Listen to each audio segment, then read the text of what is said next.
владимир киберев 60-сола дар ҷустуҷӯи хоҳараш 40 соли умри худро сарф кардааст. мехоҳад бо ҳар роҳе ба пайвандони гумшудаҳо кӯмак кунад, зеро дарди онҳоро дар худ эҳсос мекунад. вақте корро дар мақомоти милиса дар қурғонтепа ба ҳайси нигаҳбон шурӯъ кардам, он ҷо аризае дар мавриди ҷустуҷӯи духтарак буд. ман дар ин ҳолат натавонистам бетараф бошам. ҳамон замон дар бораи ин духтарак аз муфаттиш пурсон шудам. баъд аз як ҳафта худам вайро аз вахш пайдо кардам ки ӯ ҳамсари дуюм шуда буд. баъд аз ин ҳодиса маро дар бахши ҷустуҷӯи ҷиноятҳо ба кор гирифтанд. баъдам ба Душанбе омадам ва 20 сол дар ин сохтор кор кардам.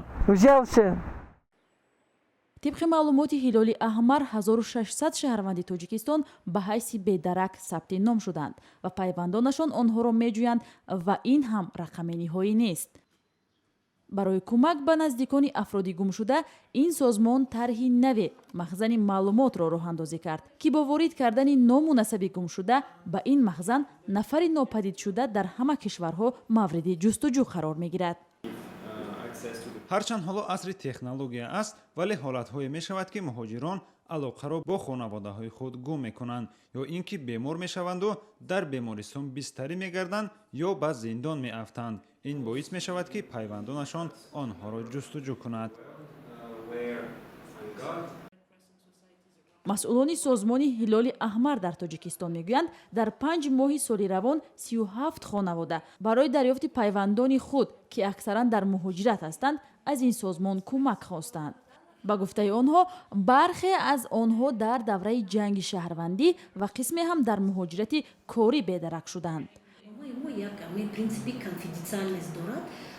албатта мо ҳаминро истифода мебарем. агар ки нахоҳад мо албатта кӯшиш мекунем ки онҳоро масалан оилаҳоро наздик кунем, лекин ки барқарор кунем. лекин агар ки аз тарафи рад кардага бошад не.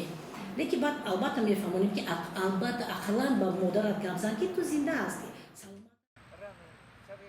ҳоло владимир киберев 60-сола як созмони ҷамъиятии худро бо номи «Ждиминият» таъсис додааст то ҷустуҷӯи афроди гумшуда осон шавад. ман 5 барномаи телевизиониро сабт кардам ва бо ин қаноат намекунам ва дар оянда ҳам барои хушбахтии волидон ва ҳар нафаре дар замин кӯшиш мекунам кӯмак карда бошам.